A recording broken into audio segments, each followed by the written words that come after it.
میما مکارم الاخلاق، کہ میں دنیا میں اس لیے بھیجا گیا ہوں کہ میں کائنات کو اخلاق کے اعلیٰ درجے تک پہنچا دوں، یعنی ساری کی ساری اخلاقیات میں دنیا کو سکھا دوں۔ دونوں حدیثوں کا اختر صاحب وزن ایک ہے،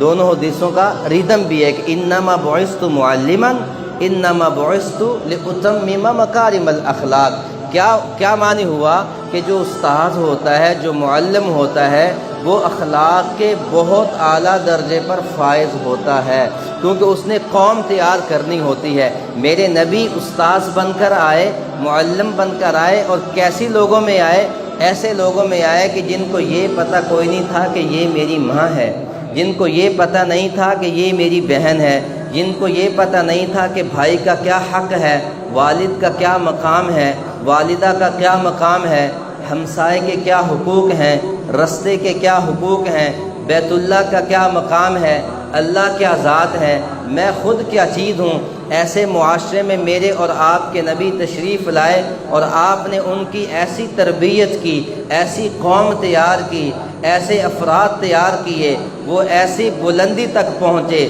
کہ وہ قبیلے کا تو غلام ہوتا ہے، وہ ظاہراً دیکھنے میں خوبصورت نہیں ہوتا، لیکن معلم انسانیت نے تربیت ایسی کی تھی، استاذ ایسا تھا، شاگرد بھی ایسا بنا، استاذ قابل تھا، شاگرد بھی قابل نکلا۔ اللہ کو استاذ اور شاگرد دونوں اتنے پسند آئے کہ شاگرد چلتا تو زمین پہ ہے اور چلنے کی آہٹ عرش معلیٰ پہ سنائی دے رہی ہے۔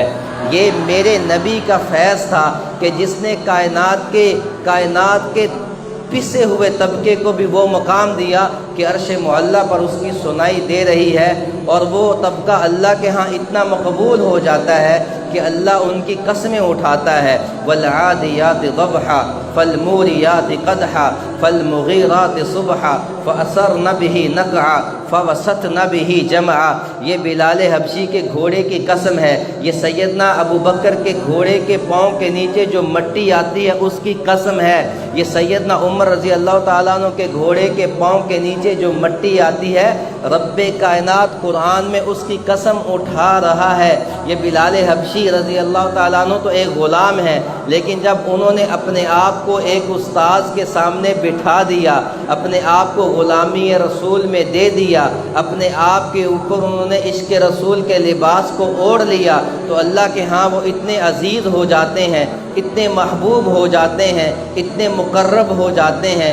اتنے بلند ہو جاتے ہیں کہ وہ جس گھوڑے پہ سوار ہوئے اس گھوڑے کے پاؤں زمین پہ لگے، گھوڑے نے جب پاؤں اٹھایا وہ نیچے سے دھول اٹھی، رب کائنات اس دھول کی قسم اٹھا کر کہتا ہے، اے میرے حبیب محمد مصطفیٰ، آپ کے صحابہ کے گھوڑے کے پاؤں کے نیچے جو مٹی آ کے اڑی ہے، مجھے اس مٹی کی قسم ہے۔ محمد الرسول اللہ والذین معہ اشداء علی الکفار رحماء بینہم تراہم رکعا سجدا یبتغون فضلا من اللہ ورضوانا۔ میرا حبیب محمد مصطفیٰ تو ایسا ہے کہ جو ان کے ساتھ مل گئے وہ آپس میں ایسے نرم ہو گئے کہ لوگ پہچان نہیں سکتے کہ یہ سگے بھائی ہیں یا یہ دوست ہیں، اور وہ دشمنوں کے لیے اتنے سخت ہو گئے کہ کسی کی جرت نہیں پڑتی کہ وہ دوسرے کی طرف بھی آنکھ اٹھا سکے۔ یہ معلم انسانیت کی تربیت تھی کہ آپ نے پسے ہوئے طبقے کو بھی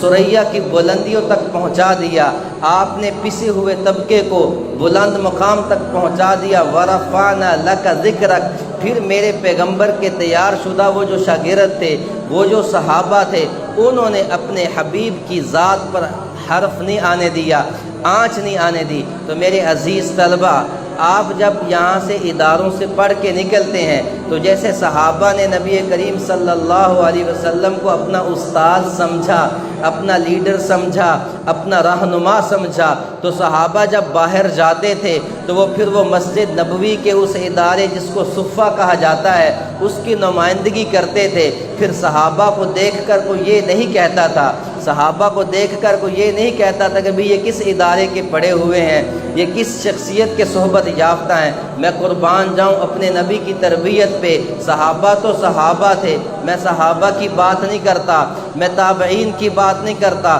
میں تبع تابعین کی بات کرتا ہوں۔ تاریخ بتاتی ہے امام محمد رحمۃ اللہ علیہ وہ گھوڑے پہ سفر کر رہے ہیں، آگے سے ایک یہودی عالم انہیں ملتا ہے۔ یہودی عالم نے دیکھا کہ یہ بہت خوبصورت کو شخصیت جا رہے ہیں، ان کی چال میں تواضع ہے، ان کی بات کرنے میں خوبصورتی ہے، جب یہ ملتے ہیں تو لوگوں کے دلوں کو موہ لیتے ہیں۔ تو وہ یہودی عالم ساتھ والے سے پوچھتا ہے یہ کون ہے،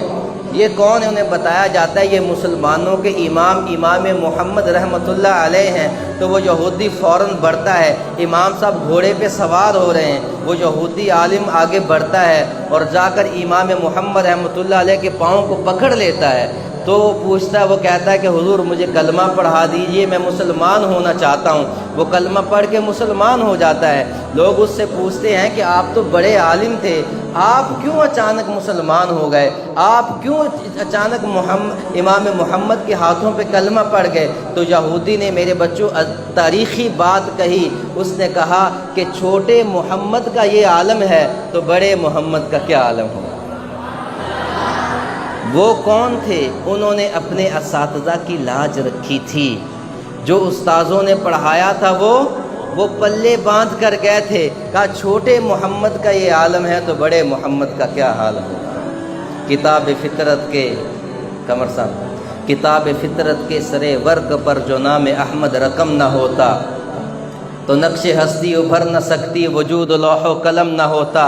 اور تیرے غلاموں میں بھی نمایاں یا رسول اللہ جو تیرا عکس کرم نہ ہوتا تو بارگاہ ازل سے ان کو خطاب خیر الامم نہ ہوتا، نہ روح حق سے نقاب اٹھتا، نہ ظلمتوں کا حجاب اٹھتا، نگاہ بخش فروغ عرفاں اگر چراغ حرم نہ ہوتا۔ تو صحابہ کے اندر میرے نبی کی جھلک نظر آتی تھی۔ ابو بکر تو ابو بکر تھے، جب غلامی مصطفیٰ میں آئے تو ابو بکر کو صدیقیت کا لقب ملتا ہے۔ غلامی رسول نے ابو بکر کو صدیق بنا دیا، غلامی مصطفیٰ نے عمر کو فاروق بنا دیا، غلامی مصطفیٰ نے عثمان کو ذی النورین بنا دیا، غلامی مصطفیٰ نے علی کرم اللہ وجہ الکریم کو حیدر کرار بنا دیا، غلامی مصطفیٰ نے ابو عبیدہ بن الجراح کو امین ہذہ الامہ بنا دیا، غلامی مصطفیٰ نے مصعب بن عمیر کو قاری القرآن بنا دیا، غلامی مصطفیٰ نے سعید بن جبیر کو جنت کا بشارت دینے والا بنا دیا، غلامی مصطفیٰ نے 1,24,000 کم و بیش صحابہ کرام کو رضی اللہ عنہم ورضوا عنہ کا ایک ٹائٹل دے دیا۔ یہ کیوں مل رہا ہے؟ کیونکہ انہوں نے اپنے حبیب کی، اپنے رسول کی، اپنے نبی کی اتباع کی تھی۔ ان کا لمحہ اطاعت رسول میں گزرتا تھا، ان کے شب و روز اطاعت رسول میں گزرتے تھے، ان کی زندگی ساری کی ساری اسوہ رسول اللہ صلی اللہ علیہ وسلم کی ایک کامل نمونہ ہوتی تھی۔ میرے عزیز طلبہ و طالبات، میرے عزیز طلبہ، معزز اساتذہ کرام، اس طرح کے پروگرام سیمینار کروانے کا ایک مقصد یہ ہوتا ہے کہ ہم اپنے نبی پاک صلی اللہ علیہ وسلم کی تعلیمات کا تذکرہ کریں، ان کو عام کریں، ان کو سنیں، پھر ان کو اپنی زندگی میں لے کر آئیں، تب جا کر ہم کامل مصطفی بنیں گے۔